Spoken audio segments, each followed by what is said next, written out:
방금 읽은 말씀을 가지고 믿음의 사람은 잘 나눈다라는 제목으로 하나님 말씀 함께 나누겠습니다.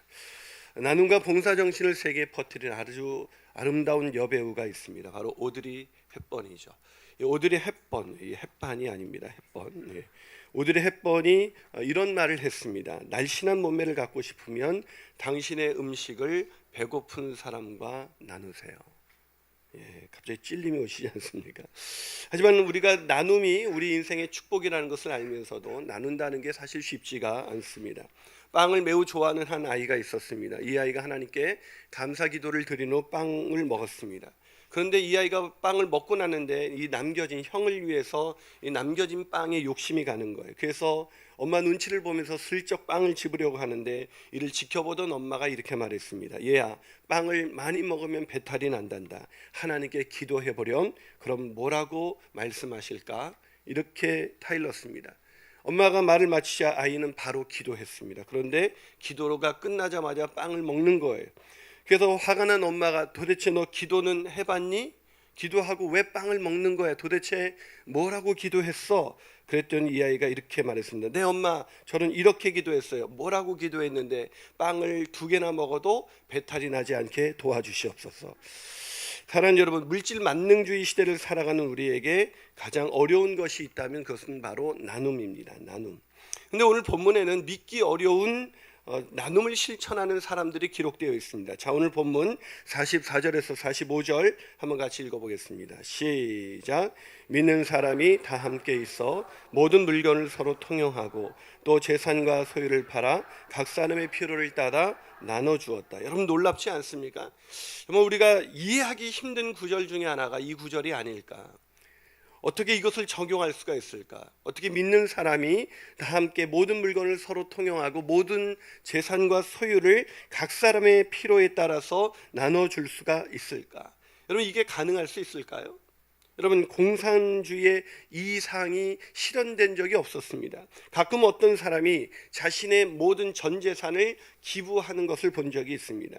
하지만 한두 사람도 아니고 그 수많은 사람들이 자신의 재산과 소유를 팔아서 각 사람의 필요에 따라서 나눠준 그런 역사는 인류 역사상 존재하지 않았습니다. 도대체 어떻게 이것이 가능할 수가 있었을까요? 그 이유를 오늘 본문 앞부분 44절 앞부분은 이렇게 설명하고 있습니다. 자, 본문 앞부분 읽습니다. 시작. 믿는 사람이 다 함께. 자, 어떤 사람이 이런 나눔을 실천했다고요? 믿는 사람이. 그렇습니다. 성령의 역사하심을 따라서 믿음을 가진 초대 교인들이 이 믿기 어려운 놀라운 나눔을 실천하는 그런 나눔의 공동체를 이룰 수가 있었다는 것입니다. 사랑하는 여러분, 이 믿음이 우리에게도 있지 않습니까? 우리도 초대교인들이 가졌던 이 믿음이 우리에게도 있지 않습니까? 그런데 우리는 어떻게 이 놀라운 나눔을 실천하지 못하고 그렇게 못한 채 우리는 오늘을 살아가고 있는 것일까요? 저는 오늘 이 아침에 이 믿음을 가지고 이 놀라운 나눔을 실천하는 저와 여러분이 되시기를 주님의 이름으로 축복합니다. 자, 그렇다면 믿음의 사람은 어떻게, 왜 나눔을 실천하며 살 수밖에 없는 것일까요? 첫 번째 이유는 나눔은 주인 대신 그리스도를 믿는 믿음의 표현이기 때문입니다. 나눔은 주인 대신 그리스도를 믿는 믿음의 표현이기 때문입니다. 여러분 2006년 6월 26일 날 거의 오늘 날짜네 몇 년 전에 벌써 거의 10년 전인가요? 그때 놀라운 소식이 전 세계로 전해졌습니다. 그건 전 세계적인 그 갑부인 워렌 버핏이 무려 자기 재산의 85%를 사회에 기부하기로 한 것입니다. 별로 느낌이 안 오시죠? 그 금액이 무려 370억 달러입니다. 370억 달러. 억 달러라 그러는데도 억하지 않으시네요. 여러분 느낌이 안 오시는데 우리 돈으로 환산하면 이 돈이 무려 42조 원에 해당하는 엄청난 금액을 이제 좀 느낌이 오시는 것 같아요. 놀란 기자들이 물었습니다. 왜 그 엄청난 재산을 사회에 기부하려고 합니까? 그러자 워렌 버핏은 아주 이렇게 대답했습니다. 아주 간단한 이유입니다. 나는 내 자식들에게 많은 재산을 물려줄 생각이 없습니다. 평생 아무 일을 하지 않아도 될 만큼 많은 유산을 남기는 것은 자식들을 망치는 것이니까요. 되도록 혜택을 받지 못한 사람들에게 뭔가를 해주고 싶습니다. 그것이 내가 번 돈을 가치 있게 쓰는 방법이라고 생각합니다. 돈을 버는 것보다 쓰는 게 더 어려운 법이니까요. 여러분, 아깝지 않겠습니까? 그래서 기자가 이 대답을 듣고도 그래도 아깝지 않나요? 라는 질문을 던졌습니다. 그러자 이해할 수 없는 이 기자의 질문에 버핏은 이렇게 대답했습니다. 대체 왜 아까워해야 되는 것이죠? 내가 가진 모든 돈은 모두 사회에서 벌어들인 돈인데 말이죠. 그는 재산을 이렇게 정의했습니다. 재산은 모름지기 사회로 환원되어야 하는 보관증 같은 것이다. 우리가 가진 재산은 내가 마음대로 내 임의대로 처분할 수 있는 것이 아니라 사회에서 일시적으로 맡겨준 그런 보관증 같은 것이다 라는 유명한 말을 남겼습니다. 여러분, 놀랍지 않습니까? 어떻게 이런 일이 가능할 수가 있었을까요? 대부분의 사람들은 재산을 남기지 않는 청교도 정신에 입각한 미국의 건국 정신이 이 미국인들의 밑바탕에 깔려 있기 때문이라는 데 동의하고 있습니다. 그리고 오늘 본문은 그 기독교 정신의 그 근간이 무엇이었는지를 정확히 보여주고 있습니다. 자, 그 근간이 무엇이었을까요? 그들이 이렇게 엄청난 돈을 사회에 환원하는 것을 그렇게 아깝지 않게 생각할 수 있는 그 근간은 도대체 무엇이었을까? 그것은 바로 믿음이었다고 성경은 말해주고 있습니다. 자, 오늘 본문이 바로 그 믿음으로 말미암아 그렇게 이해할 수 없는 놀라운 기부, 그런 놀라운 그런 재산 기부는 사실 이미 믿는 사람들이 모였던 초대교회 가운데 이미 이루어졌던 일이었던 것입니다. 그 믿음의 근간이 미국의 청교도들에게 있었고, 그 믿음을 가진 청교도들이 그 아메리카 대륙으로 건너가서 그 정신 위에 건국한 미국은 계속해서 그런 기부가 일어나는, 기부 릴레이가 계속해서 일어나는 그런 국가가 될 수 있었던 것입니다. 하지만 이상하지 않아요? 우리에게도 그 믿음이 있지 않습니까? 그런데 왜 그들의 믿음과 우리의 믿음은 무엇이 다르기에 그들은 그렇게 엄청난 기부를 하는데 우리는 우리의 물질의 일부를 떼어내는 것도 그렇게 쉽지 않은 일이 된 것일까요? 도대체 그들은 어떤 말씀을 들었고 어떤 믿음을 가졌기에 이런 엄청난 기부를 할 수가 있었던 것일까? 그 이유는 본문 36절에 기록되어 있습니다. 자, 본문 36절 같이 읽겠습니다. 시작. 그런즉 이스라엘 온 집은 하나님이 주와, 자, 보이세요? 그들이 어떤 말씀을 들었어요? 베드로를 통해서 들었던 말씀의 핵심은 예수께서 주와 그리스도가 되신다, 예수께서 우리를 구원하시기 위해서 이 땅에 오신 구원자이실 뿐만 아니라 우리의 주인이 되신다라는 그런 놀라운 말씀을 들은 것입니다. 사랑하는 여러분, 무슨 말이에요? 그들이 예수 믿는 것을 그저 천국 가는 티켓을 얻은 것으로 이해한 것이 아니었다는 말입니다. 그들에게 있어서 믿음은 천국행 티켓을 얻는 정도가 아니라 자신이 주인 되어서 살아왔던 죄를 회개하고 주인 되신 예수 그리스도를 영접한 사건이었습니다. 주인이 바뀐 것이죠. 자신이 인생의 주인이 아니라 피조물이요 청직이라는 그 사실을 받아들이게 된 것입니다. 그러니 어떻게 그 믿음을 가지고 사는 사람들이 자기가 주인 노릇할 수가 있었겠습니까? 자기의 시간, 자기의 물질, 자신의 은사, 자신의 자녀, 자신의 몸, 모든 것이 주께로부터 왔음을 깨닫는 순간 어떻게 그것을 자기 개인의 것처럼 마음대로 사용할 수가 있었겠습니까?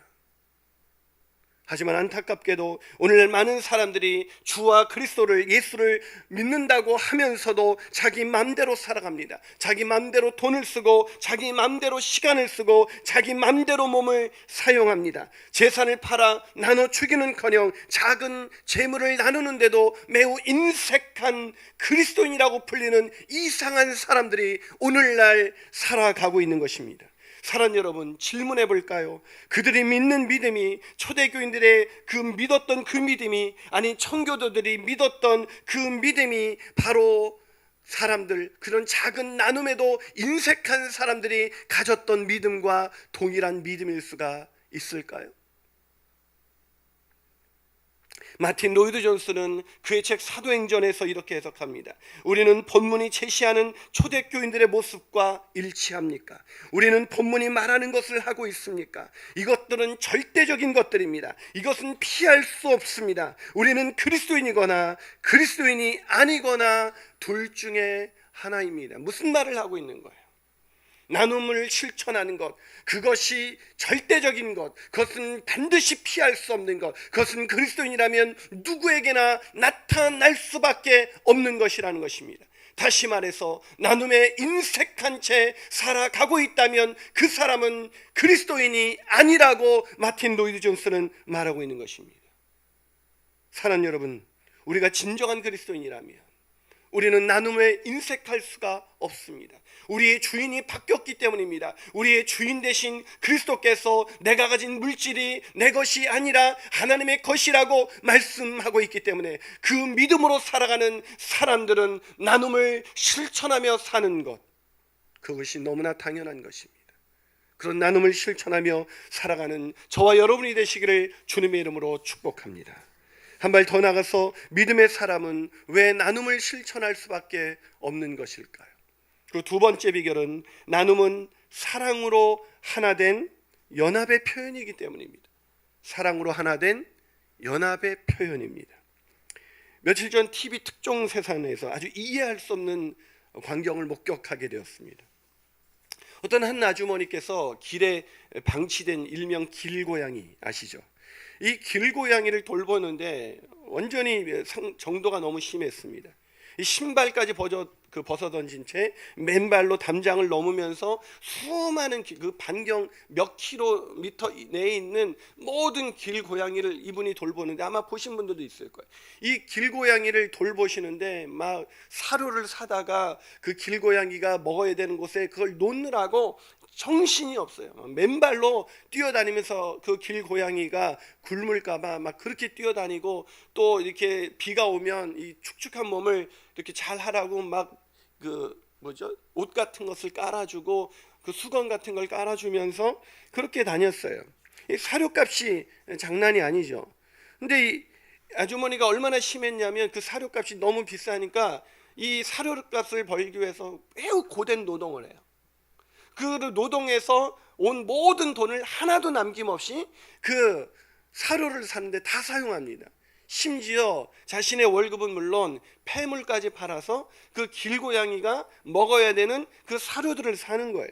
제가 그걸 중반전까지 보는 때는 저 아줌마 저거 미친 거 아니야? 저 어떻게 저렇게, 아무리 동물을 사랑해도 그렇지 저건 너무 심한 것 아니야? 이런 생각을 하고 있는데, 이 집을 방문해 봤더니, 이 아주머니 집을 취재진이 방문했더니 무려 그 길고양이를 데려온 고양이들이 60마리가 있는 거예요. 60마리.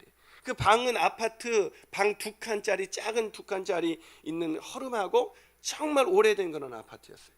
방 2칸밖에 없는데 거의 딸내미랑 같이 사는데 딸내미 방까지 완전히 길고양이가 완전히 장악하고 있어서 고양이를 피해서 쪽잠을 자고, 이 딸내미도 들어오자마자 능숙한 듯이 그 엄마 일을 도와서 60마리의 고양이들에게 밥을 먹이고 있는 거예요.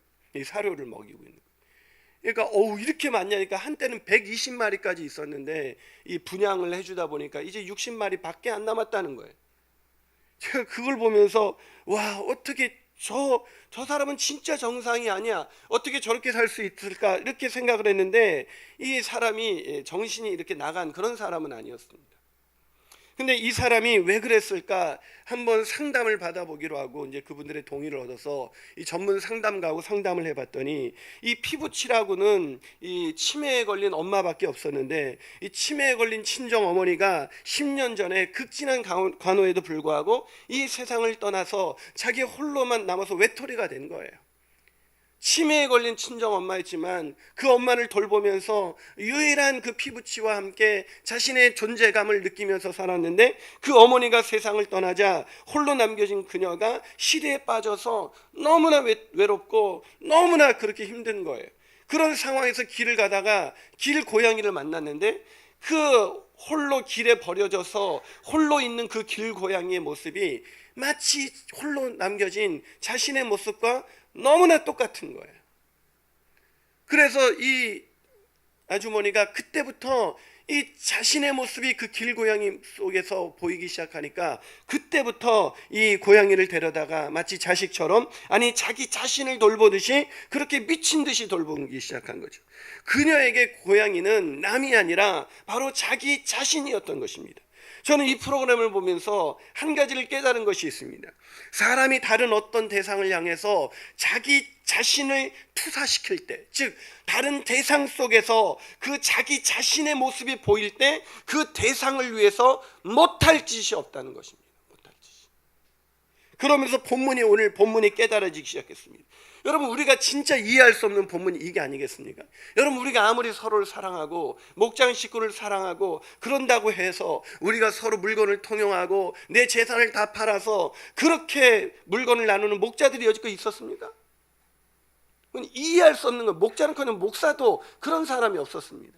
이게 도저히 이해할 수 없는 이 본문이 어떻게 된 것일까? 어떻게 그 서로 사랑한다고 해도 그렇지 어떻게 이럴 수가 있었을까? 그런데 이게 이해가 됐습니다. 그 본문이, 그 이유를 오늘 본문이 이 숨겨놓은 말씀처럼 그거를 말씀하고 있었습니다. 자, 그 이유가 어떻게 가능했는지 살펴볼까요? 본문 44절 다시 한번 읽습니다. 시작. 믿는 사람이 다 함께 있어 모든 물건을 서로 통해. 이제 믿는 사람이 어떻게 있다고요? 다 함께 있어. 이게 보이세요? 아직도 이 모든 물건을 서로 통용하고 이것만 보이십니까? 여러분 잘 보세요. 그들이 서로 물건을 통용하기 전에 있었던 행위가 있었습니다. 그게 뭐예요? 다 함께 있어라는 단어입니다.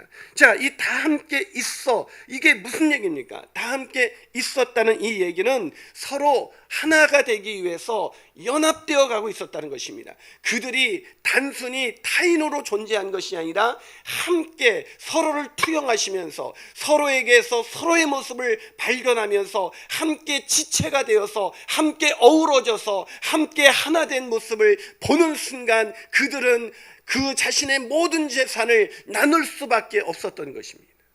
무슨 말입니까? 나눔이라는 것은 단순히 물질을 떼어주는 것이 아니라는 것입니다. 그들이 타인이 아니라 연합된 지체, 하나가 된 지체가 되어가는 순간에 나타난 현상이지, 서로 그리스도인이 되자마자 그렇게 한 것이 아니라 그들이 하나가 된 연합된 지체로 만들어져 가면서 그들은 물건을 통용하고 그렇게 물질을 나누기 시작했다는 거예요. 나눔은요, 단순히 물질을 떼어주는 게 아닙니다.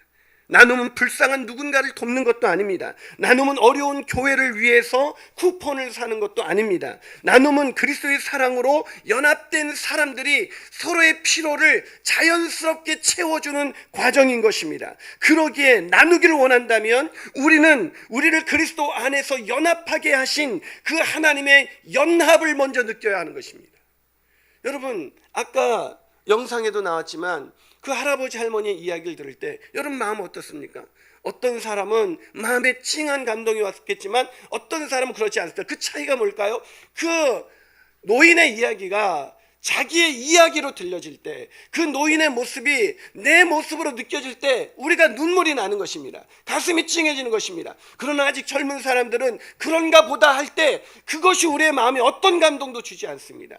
무슨 말입니까? 나눔이 이루어지기 위해서는 우리의 돈지갑을 꺼내는 것이 나눔이 아니라 우리의 마음이, 우리가 함께 되는 그 형제를 향한 그 아름다운 사랑의 연합이 이루어질 때 우리의 마음속에서 우리가 쿠폰을 아무리 많이 사든 우리의 노동 시간을 들여서 아무리 일을 해도 그것이 힘들지 않고 아깝지 않고 어렵지 않고 기쁨이 되는 그런 나눔이 될 수가 있다는 것입니다.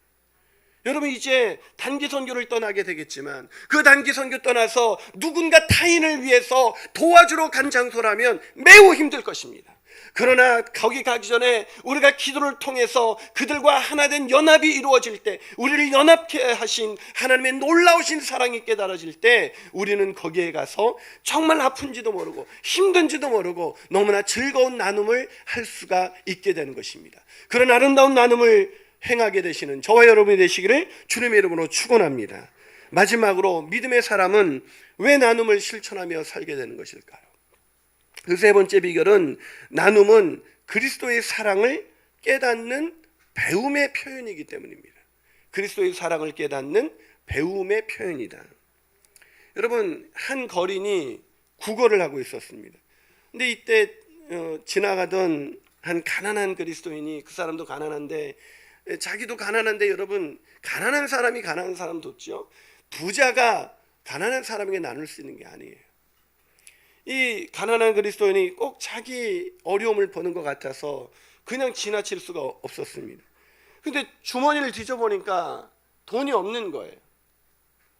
이 사람이 너무 안타까워서 멋쩍게 돈이 하나도 없으니까 무릎을 꿇고 앉아서 그 거린의 손을 꼭 잡으면서, 미안합니다, 제가 드릴 게 없습니다. 그리고 그 사람의 손을 꼭 잡아줬어요. 그러자 그 거린의 눈에서 눈물이 주르륵 흐르더니 그 거린이 이렇게 말했습니다. 죄송하다니요, 구걸하는 저의 손을 잡아주신 분은 이제껏 선생님 말고는 없었습니다. 선생님은 제게 그 어떤 것보다 제게 필요한 것을 주셨습니다. 어쩌면 거린에게 필요한 것은 몇 푼 동량이 아니라 그의 손을 잡아줄 수 있는 형제가 필요했던 것은 아니었을까요? 나눔은 어려운 누군가를 돕는 게 아닙니다. 다시 말씀드리지만, 나눔은 어려운 이웃과 자기를 동일시할 때 일어날 수 있는 것입니다. 다시 말해서 어려운 이웃이 우리 자신과 동일시되지 않을 때 진정한 나눔은 일어나지 않는다는 것입니다. 한 번 도울 수는 있지만 계속된 나눔은 일어나지 않는다는 것입니다. 자, 옆에 우리 곁에 있는 성도를 한번 쳐다보세요. 자, 옆에 있는 성도를. 자, 그리고 우리가 그를 바라보면서 이렇게 고백할 수 있을까 하면, 진짜 진정으로 내 몸을 사랑하는 것처럼 당신을 진심으로 사랑합니다. 이렇게 고백할 수 있을까요? 내 몸을 사랑하는 것처럼 내 몸과 같이 당신을 사랑합니다. 이럴 수 있을까요? 여러분, 우리가 말로 그냥 우리 인사합시다 그러면 내 몸을 사랑하는 것 같이 당신을 사랑합니다, 뭐 이렇게 할 수 있겠지만, 진짜 어떻게 내 몸을 사랑하는 것 같이 당신을 사랑합니다 라는 고백을 우리가 드릴 수 있다면 놀라운 나눔이 일어날 거예요. 뭐가 생기면 그 사람 먼저 생각나고, 뭐가 좋은 데가 있으면 그 사람과 같이 와보고 싶고, 뭔가 생기면 자연스럽게 우리가 사랑에 빠지게 되고, 그 사람을 내 몸과 같이 사랑하게 되면 자연스럽게 우리는 그 사람과 나누지 않고는 견딜 수가 없는 것입니다. 그게 나누지 않는 게 이상하다니까요. 나눔이 일어나지 않는 것은 돈이 없어서가 아닙니다. 나눔이 일어나지 않는 것은 우리가 그들과 동일시할 수 있는 사랑, 그 사랑의 그 마음이 없기 때문입니다. 주님이 어떻게 우리에게 자기 몸을 나눠주실 수가 있었습니까? 자기 몸을 어떻게 떼어주실 수가 있었습니까? 우리를 사랑하사 우리를 위하여 자기 몸을 버리신, 우리를 사랑하셨기 때문에 자기 몸을 버리실 수 있었던 것이지, 자기 몸을 버리려고 결단하고 오신 것이 아닙니다. 사랑하면 나눕니다. 사랑하면 나눌 수밖에 없는 것입니다. 사랑하지 않으면 나누라는 얘기처럼 어려운 얘기가 없습니다. 그러나 사랑해서 누군가와 자기를 동일시될 때, 여러분, 그 사람에게 어떻게 하든 내 몸이라도 다 나눠주고 싶은. 제가 이번에도 우리 아버지하고 식사를 하는데 이 코다리 냉면을 먹으러 갔는데, 우리 아버지께서 그 냉면을 자꾸 그 코다리를 건져서 자꾸 저에게 주는 거예요. 왜 그럴까요? 아까워하면서 주신 걸까요? 네가 목회하는데 힘든데 너 먹어라 이러면서 준 걸까요? 여러분, 나눔, 우리가 지금 오늘 뭐 거창하게 선교 바제를 열고 뭐 누군가를 좀 돕겠다고 폼을 잡으면서 주머니에 있는 돈 몇 푼을 꺼내가지고 내가 이만큼 도와줬다, 그럼 하지 마세요. 그건 나눔이 아니에요.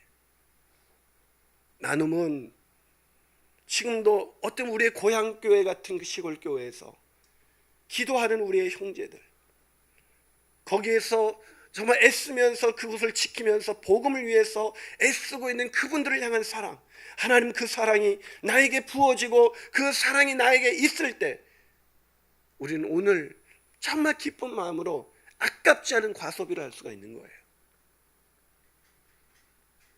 사랑하는 여러분, 오늘 베드로의 설교를 듣고 믿음을 가진 초대교인들이 어떻게 그렇게 그런 사랑을 갖게 됐을까? 어떻게 그렇게 다 함께 있을 수가 있게 되었을까? 그 비밀이 42절에 있습니다. 자, 42절 한번 읽어볼까요? 42절입니다. 시작. 그들이 사도들의 가르침을 받아 서로 교제하고, 뭐라고요? 어떻게 교제하기 전에 뭐가 있었어요? 사도의 가르침을 받아 교제했다는 거예요. 자기들끼리 모여서 그저 세상 이야기, 세상 돌아가는 이야기, 그냥 놀면서 여행 가고 즐겁게 시간 보낸 게 아닙니다. 그런 여행은, 그런 교제는 아무런 일이 일어나지 않습니다. 성경이 말하는 교제, 성경이 말하는 코에노니아는 사도들의 가르침을 받지 않고는 일어날 수 없는 것입니다. 요즘 우리가 제자 훈련을 하면서 진정한 교제가 뭔지 우리가 함께 나누고 있지 않습니까? 여러분, 형제들이 다 어저께도 제자반 하는데, 자, 일주일 동안 그 바쁜 일상 중에서 자기 나눌 것을 써와가지고 그걸 나눕니다. 그런데요, 그 뻘쭘한 그 나눔이 우리의 마음을 하나 되게 만들고 우리를 사랑하게 만들고, 우리가 함께 논 적도 없습니다. 돈 꿔주고 빌린 적도 없습니다. 그런데 그 나눔을 통해서 우리가 점점 그 상대를 향해서 마음을 열게 되고 하나 되게 되고 그 사람과 나누는 게 기쁜 일이 되게 되는 것입니다. 사랑하는 여러분, 사도들의 가르침이 없이 나누는 교제는 코에노니아일 수가 없는 것입니다. 사도들의 가르침을 받아 그들은 복음 안에서 그 사도들의 가르침을 받아서 교제하면서 그들은 사랑하게 된 거예요. 자, 그렇다면 사도들의 가르침은 무엇이었을까요? 사도들의 가르침은 바로 이것입니다. 에베소서 3장 18절과 19절입니다. 자, 사도들의 가르침은 바로 복음인데, 다시 말해서 하나님의 사랑인데, 그 사랑이 어떤 것인지, 그 사랑이 그렇게 간단한 것이 아니라고 에베소서 3장 18절 19절은 말합니다. 자, 같이 읽어볼까요? 시작. 능히 모든 성도와 함께 지식에 넘치는 그리스도의 사랑을 알고 그 너비와 길이와 높이와 깊이가 어떠함을 깨달아 하나님의 모든 충만하신 것이로 너희에게 충만하게 하시기를 구하노라. 자, 그렇습니다. 여러분, 사도들이 가르친 건 그리스도의 사랑이었습니다. 그리스도의 복음이었습니다. 그런데 그리스도의 사랑과 이 복음에 대한 진리가 그렇게 간단한 게 아니에요. 오늘 사도 바울은 그 너비와 길이와 높이와 깊이가 어떠한 것인지 너희가 깨닫게 되면 그 하나님의 모든 충만하신 것으로 너희에게 충만하게 된다는 것입니다. 무슨 말이에요? 우리가 하나님의 사랑으로 충만하게 되려면 그 너비와 그 길이와 그 높이와 깊이가 어떠함인 것을 깨달아야 하는 것입니다. 제자 훈련을 하면서 우리가 계속해서 이 사랑에 대해서 더 깊이 깨달아가면서 더 알게 되면서 곁에 있는 형제가 단순히 타인이 아니라 나와 지체된 존재라는 것, 내가 사랑을 나눠야 되는 나와 같은 존재라는 그런 연합을 느끼게 하는 것입니다. 그 사도들의 가르침, 그 배움의 표현을 통해서 그들은 자연스럽게 그런 놀라운 나눔을 실천할 수 있게 된 것입니다. 그러기에 사랑하는 여러분, 우리가 나누기 전에 가장 중요한 질문은 것입니다. 우리는 그 놀라우신 하나님의 사랑, 그 놀라우신 하나님의 사랑 깊이 깨닫고 있습니까? 오늘 이 말씀을 준비하면서 계속해서 떠오른 찬양이 있습니다. 그 찬양은 이것입니다. 사랑의 나눔 있는 곳에 하나님께서 계시도다. 어디에 하나님이 계신다고요? 사랑의 나눔이 있는 곳에, 사랑의 나눔이 있는 곳에 하나님께서 계시는도다. 오늘 하나님이 계시는 그런 나눔의 잔치를 경험하시는 저와 여러분이 되시기를 주님의 이름으로 축원합니다. 우리 한번 이 찬양 부르면서 조용히 눈을 감고 한번 이 찬양 부르면서 나갈까요? 사랑의 나눔이 있는 곳에, 사랑의 나눔 있는 곳에, 있는 곳에 하나님께서 계시는도다. 하나님께서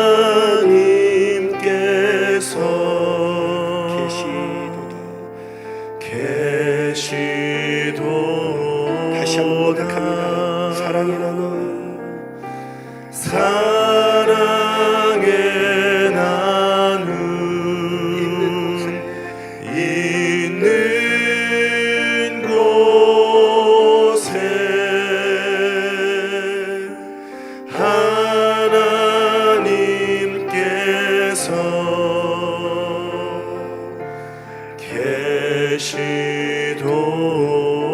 계시도다.